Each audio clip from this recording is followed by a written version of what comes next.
Welcome to the deep dive, everybody. Today we're going past, like everybody knows about the trenches in World War One, but we're gonna really get down in the trenches using this history.com article called "Life in the Trenches of World War One." We're gonna see what it was really like for the soldiers who were living and fighting there. Yeah. You probably know the basics, but we're gonna see what else we can find out. Always more to the story.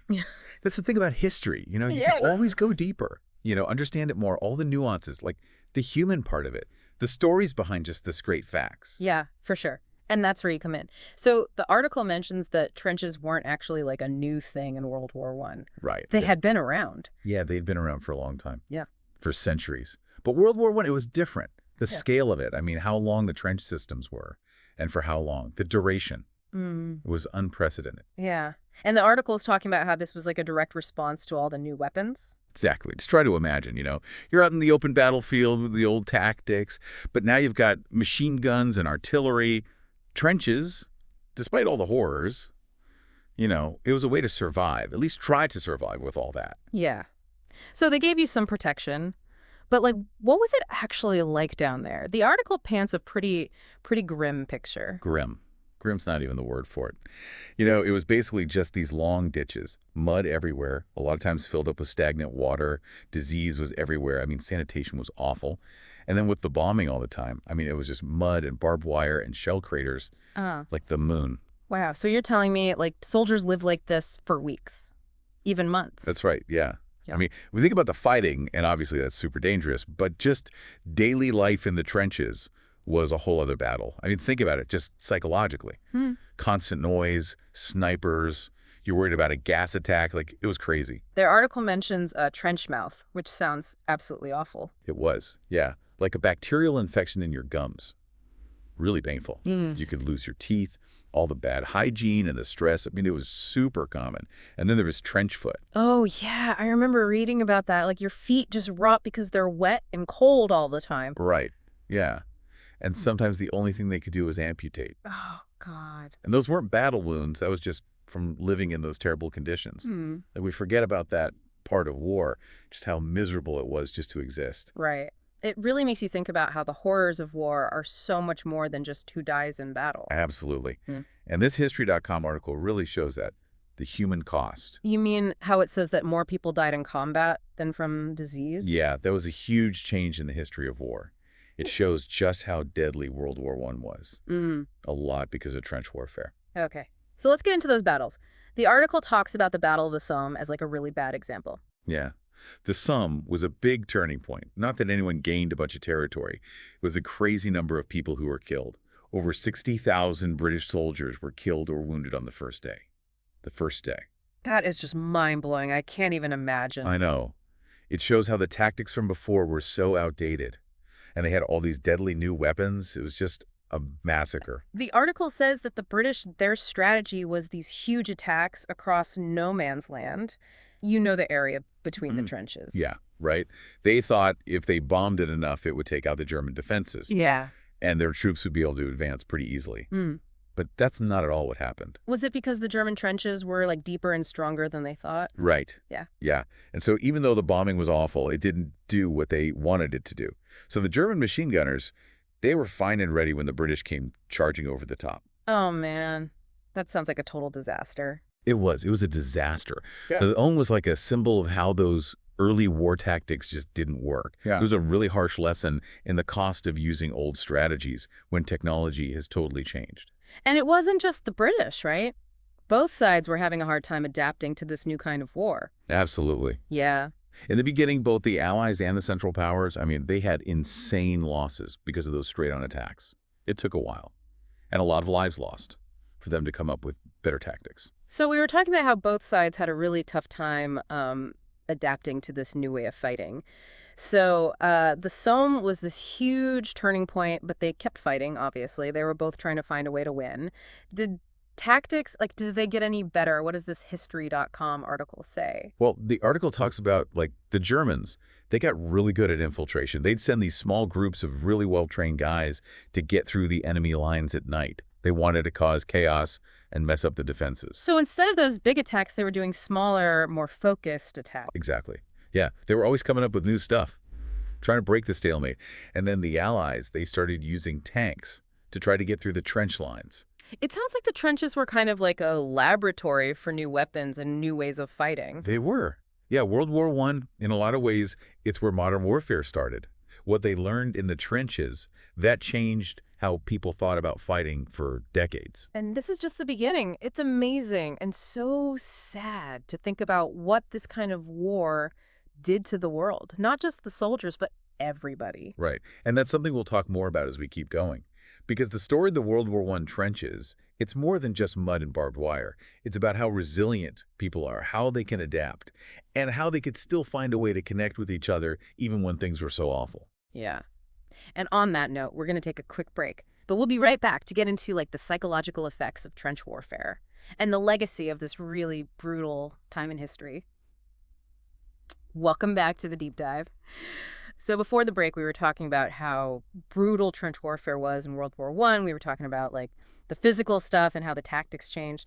But this History.com article, it also talks about something even bigger, the psychological impact. Right, yeah. It's one thing to imagine how uncomfortable it was, how you could die any second. But the mental stress of trench warfare was a whole other thing. Imagine living in a constant state of, like, being on edge. You never knew when the next bomb was going to drop or when the next attack was coming. It must have been so heavy, day after day, week after week.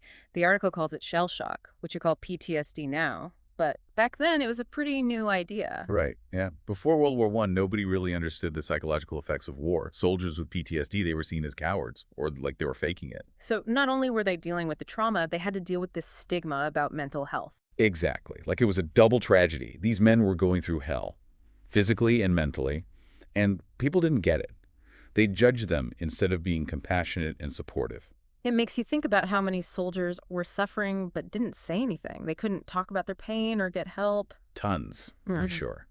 It's only been in the last few decades that we've really begun to understand what PTSD is and how it affects people in the long run. And not just the people who have it, but their families and communities too. The article doesn't say much about how they treated shell shock back then, but I'm wondering, did they even try to address the mental health of the soldiers during the war? They tried a little bit. Some doctors started realizing that trench warfare was really messing with the soldiers' heads, and they started to develop some therapies, but it was all very new. So it was a slow process, kind of like how we're still learning about PTSD today. Exactly. We're still figuring out how trauma works Yeah. and the best ways to help people who are dealing with it. But what happened with shell shock in World War I, it reminds us that the wounds of war go way deeper than just the physical ones. It makes you wonder how the soldiers who survived the trenches, how they did after the war, did they ever really recover? For some, yeah, they had scars their whole life. They had flashbacks and nightmares, anxiety, depression.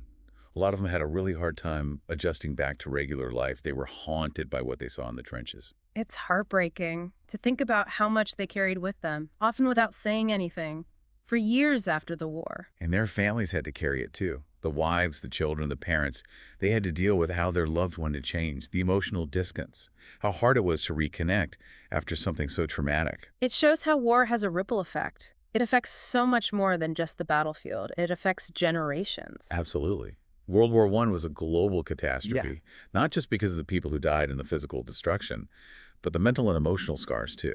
It's a heavy subject, but I think it's really important to acknowledge the human cost of war, all of it. I agree. You can't really understand what these historical events mean if you don't think about the human stories, what each person went through. And those stories often show us the good and the bad. The article mentions that even though trench warfare was horrific, there were times when soldiers from opposite sides connected, like as humans. That's right. There are stories of soldiers meeting in no man's land when the fighting stopped for a bit. They'd trade gifts, share cigarettes, even play games. That's wild to think about them finding that connection in such a crazy situation. Yeah, it shows that even in war, people can find a way to connect, to get past the things that are dividing them. It makes you wonder, though, did those moments of connection change anything? Did it change how they saw the enemy? It's hard to say for sure, but those experiences, even if they were short, they must have left some kind of mark on the soldiers. They saw that the enemy was just a bunch of guys like them, caught in the same horrible situation. Maybe it reminded them that the enemy wasn't this faceless thing. It was just individuals, young guys just like them. Right. And even though those moments of connection couldn't stop the war, they gave a little bit of hope. A reminder that even when things are really dark, people can still be empathetic and compassionate. That's a powerful message. And it still means something today, in a world Yeah, where there's so much conflict and division. totally. We can learn so much from these historical examples of how tough people are, how people can be kind and understanding even when things are really bad. Okay, well, we've talked about a lot. From how bad life was in the trenches to how war affects people's minds. What do you think is the most important thing we've learned so far? I think it's that the real cost of war goes way beyond the battlefield. It's the things you don't see, the mental scars, how it affects families and communities for generations. It reminds us that war never really ends, even when the fighting stops. It leaves a mark on the people who were there and on how we remember it as humans. And that's why it's so important to keep learning about these things that happened, to learn from the past so we don't make the same mistakes in the present and the future. Speaking of the future, we talked about how tactics changed during World War I, but the article mentions that they used trenches in later wars too. Yeah, but not as much. Trench warfare kind of faded away as military technology got better. So the horrors of World War I's trenches, that pushed armies to come up with new strategies, new ways to fight. Exactly, yeah. The stalemate of trench warfare, it forced people to innovate, to come up with more mobile, fluid ways of fighting, like in World War II and the wars after that. So does that mean trench warfare is done, like a thing of the past? Or could those lessons, those strategies still be relevant today? That's a really interesting question, and it's something we'll talk more about as we keep going. Because even though those old trenches might seem outdated, the ideas behind them, defense, protection, those haven't gone away. Okay, that's interesting. So stay tuned as we get into the lasting impact of World War I trench warfare and what it can teach us about the wars of the future. Welcome back, everybody, to the deep dive. We've been talking about trench warfare in World War I, the awful conditions, how it affected the soldiers mentally. But before we finish up, I gotta ask, how did all of that change warfare going forward? You said trench warfare, it wasn't as common later on as technology got better, but did the lessons they learned just disappear? That's a really good question. And it kind of shows why it's important to study history. The actual tactics of trench warfare might not be that useful today, but the ideas behind them, like using cover and fortifications and adapting to new weapons, those things are always going to be important. So it's not about making trenches again. It's about understanding how to defend and adapt, which they had to do a lot in the trenches. Exactly. Think about how they fight in cities now. It's a lot like the trenches.